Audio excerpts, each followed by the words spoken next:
सामर्थ्य हाथ में रखने वाले भाग्य स्वयं गढ़ते हैं। भारतीय सेनाओं और सुरक्षा बलों का सामर्थ्य लगातार बढ़ रहा है। डिफेंस सेक्टर में भारत तेजी से एक बड़े ग्लोबल प्लेयर के रूप में उभर रहा है। नमस्कार, जय हिंद, वंदे मातरम। विजय पथ में आप सभी का फिर से स्वागत। दीपावली मना ली है, दीपावली की हार्दिक शुभकामनाएं और भैया दूज की भी शुभकामनाएं। दीपावली मनाने का तरीका अलग अलग जरूर रहा होगा। किसी ने काली दीपावली मनाई, किसी ने केवल त्यौहार मानकर हमेशा की तरह एक सामान्य दीपावली मनाई, और किसी ने शहीदों के नाम पर दीपक जलाए, और किसी ने सत्ता परिवर्तन के नाम पर दीपक जलाए, या फिर बहुत खुशी से दीपावली मनाई, दीपक जलाए। तो आप सभी का हार्दिक स्वागत एवं अभिनंदन।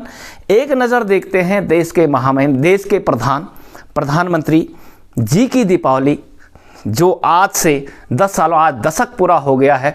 पूरी जो पहली दीपावली ग्लेशियर से लेकर के और हिमाचल के नेपचा तक की दीपावलियों पर एक नज़र डालते हैं। जब पहली बार मुख्यमंत्री हुआ करते थे गुजरात के माननीय प्रधानमंत्री नरेंद्र दामोदर दास मोदी जी, तब जब ORP घोषणा हुड्डा ग्राउंड से की थी, रेवाड़ी से, और तब से अब तक का एक प्रेजेंटेशन देखते हैं। पहली दीपावली जो उन्होंने मनाई ग्लेशियर में जा कर के, लेह लद्दाख में जा कर के, तो वहाँ पर एक चीज़ कॉमन है, ठंड, मौसमी मार, हर एक चीज़ का असर। सबसे ज़्यादा सिपाही को ही पड़ता होगा, चलो मान लेते सामान्य रूप से सबको पड़ता है। तो क्या उस ज़माने में अलाउंसन बराबर कर देने की घोषणा हुई? ये दौर था 2014 का। तो देखिए PM साहब की पहली दीपावली बतौर प्रधानमंत्री के, ग्लेशियर की पहली दीपावली।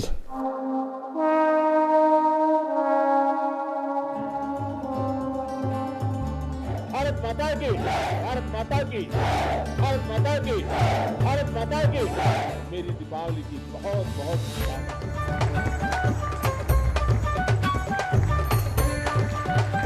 दिवाली के इस पावन पर्व पर हम भी हमारी रक्षा करने वाले, हमारा दिया कभी बुझ न जाए इसलिए जिंदगी खपाने वाले उन जवानों का स्मरण करते रहें, उनका गौरव करते रहें, और एक स्वाभिमानी राष्ट्र के रूप में हम भी, जवान अगर सीमा की रक्षा करता है तो नागरिक सामान्य मानवी के सपनों की चिंता करे। अब 2015 की दीपावली जो खासा पंजाब में मनाई गई, और 2016 की दीपावली जो सुमोडो हिमाचल में मनाई गई, वही जवानों की पीठ थपथपाई गई, देश का सम्मान बताया गया। 130 करोड़ जनसंख्या का आशीर्वाद सैनिकों और सैनिक परिवारों को दीपावली की शुभकामनाएं जो बताई गई। लेकिन इस दौर में ORP 1 जो देने की घोषणा थी और दिया भी, लेकिन सवाल है कि JCO जवान को किस प्रकार परिभाषित किया गया। 35 से 50 साल वालों के नाम पर, जिनकी जनसंख्या 97% है, और 57 से 60 साल वालों को उसका किस प्रकार से बेनिफिट हुआ, ये देखकर कुछ बुद्धिजीवी ने इंडियन एक्स सर्विसमैन लीग के हेड जनरल सतवीर साहब से किनारा कर लिया। अलग अलग संगठन बनने शुरू हुए, हालांकि 2013 के बाद से ही बनने शुरू हो गए थे, और वे आज तक बराबरी का न्याय मांग रहे हैं। क्या तब से लेकर आज तक न्याय मिला, या फिर 2015-2016 की दीपावली भी देश के नाम, शहीदों के नाम, जवानों के नाम और भारत माता की जय और वंदे मातरम के नाम पर पब्लिसिटी जो दिखाया गया कि देश का जवान और देश का प्रधानमंत्री जवानों के लिए समर्पित है, उसकी एक झलक देखिए।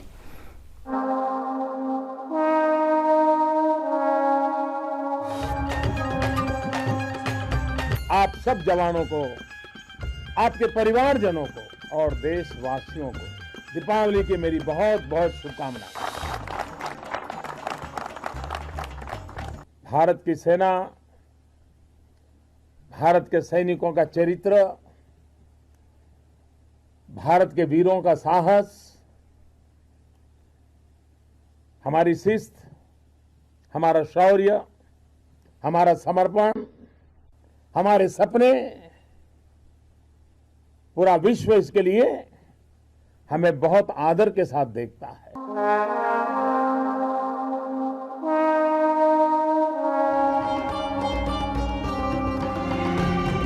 दिवाली दिवाली अपनों के बीच मनाया और जो अपने हैं उनके बीच आया। भारत माता की, भारत माता की।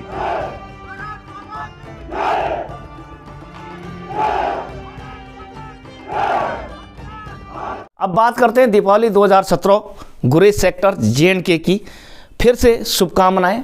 तिरंगे का सम्मान और आज़ादी के मायने क्या होते हैं ये बताया गया। उसी आज़ादी के मायने से सवाल पूछ रहे हैं कि कुछ चीज़ें में हमारा भी हक होता है, उसे क्या आप कब दोगे।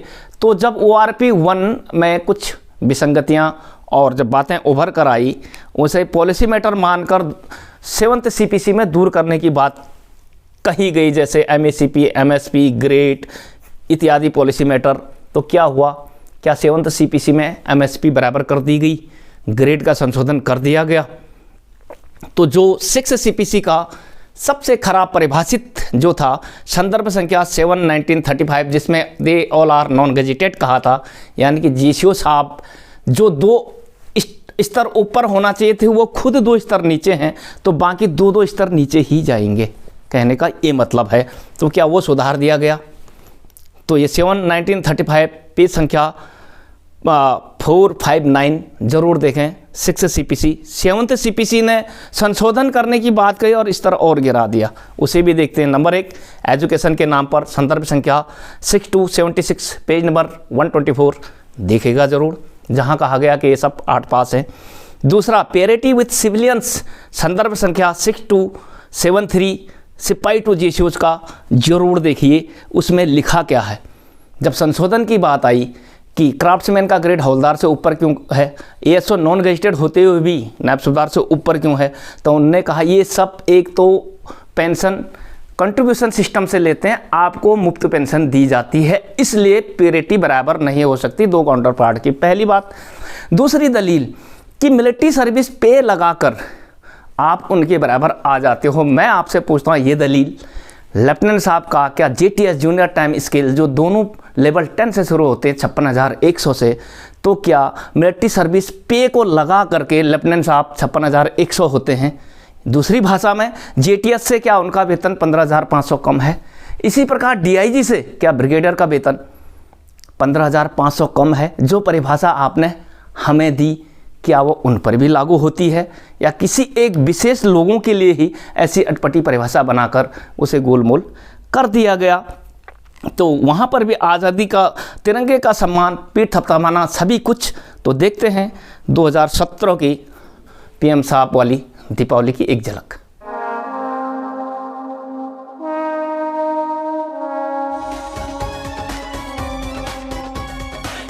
आपको दीपावली की बहुत बहुत शुभकामनाएं देता हूँ। आपके परिवारजनों को भी दीपावली की शुभकामनाएं देता हूँ। भारत माता की। आजादी क्या होती है, ये भारत माता क्या होती है, ये तिरंगा झंडा क्या होता है। अब देखते हैं 2018 की दीपावली जो हर्सिल में मनाई गई और 2019 की दीपावली जो राजौरी में मनाई गई।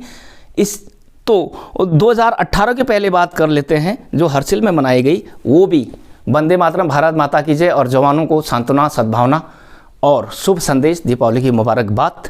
लेकिन संशोधन या कोई नई बात वहाँ से जाने के बाद या पहले कहीं रखी नहीं गई, सिर्फ कि देश आपके साथ है, एक प्रेजेंटेशन जवानों के माध्यम से।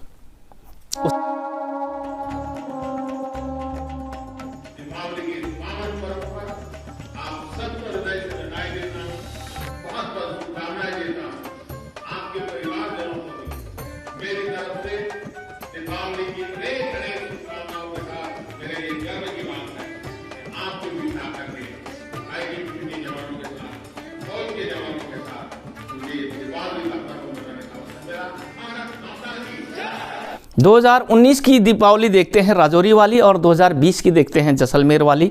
130 करोड़ जनसंख्या का आशीर्वाद और सबकी तरफ से सैन्य परिवारों को शुभकामनाएं ही शुभकामनाएं। तो उस प्रेजेंटेशन को भी देखिए 2019 और 20 की दीपावली।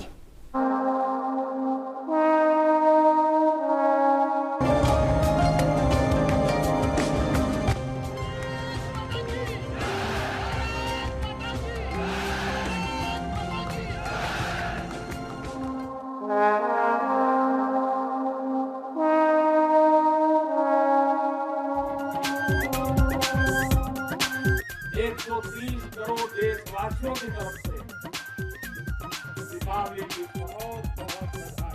भारत माता की, भारत माता की, भारत माता की, भारत माता की। आप हैं तो देश है, देश के लोगों की खुशियां हैं।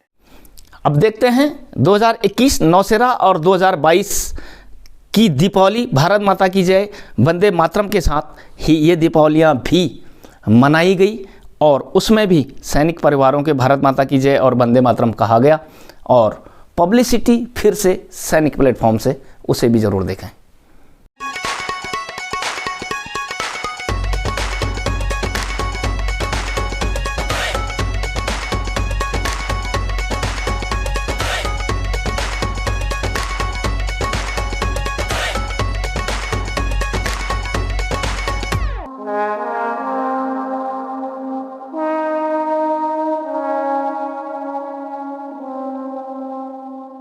मेरा परिवार आप ही सब है। मेरी दीपावली की मिठास आपके बीच बढ़ जाती। मेरी दीपावली का प्रकाश आपके बीच है। भारत माता की, भारत माता की। वंदे वंदे वंदे वंदे वंदे।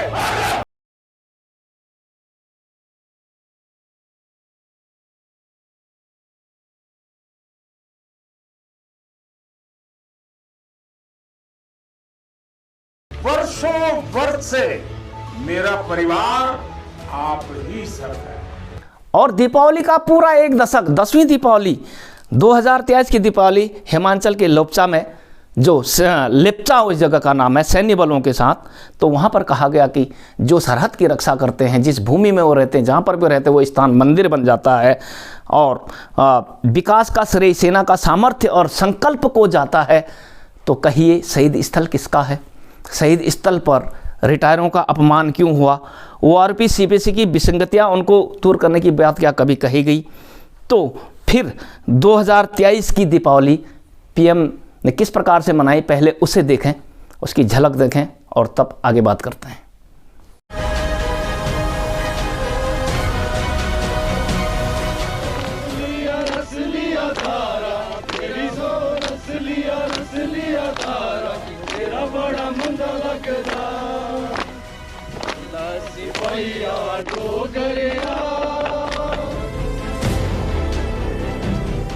मेरे लिए जहां मेरी भारतीय सेना है, जहां मेरे देश के सुरक्षा बल के जवान तैनात हैं, वो स्थान किसी भी मंदिर से कम नहीं है।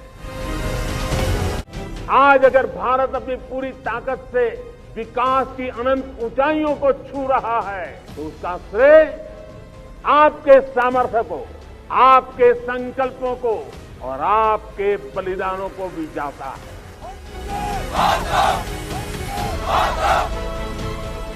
हमें गर्व है हमारी सेनाओं पर, हमें गर्व है हमारे सुरक्षा बलों पर, हमें गर्व है हमारे जवानों पर, हमें गर्व है आप सभी पर।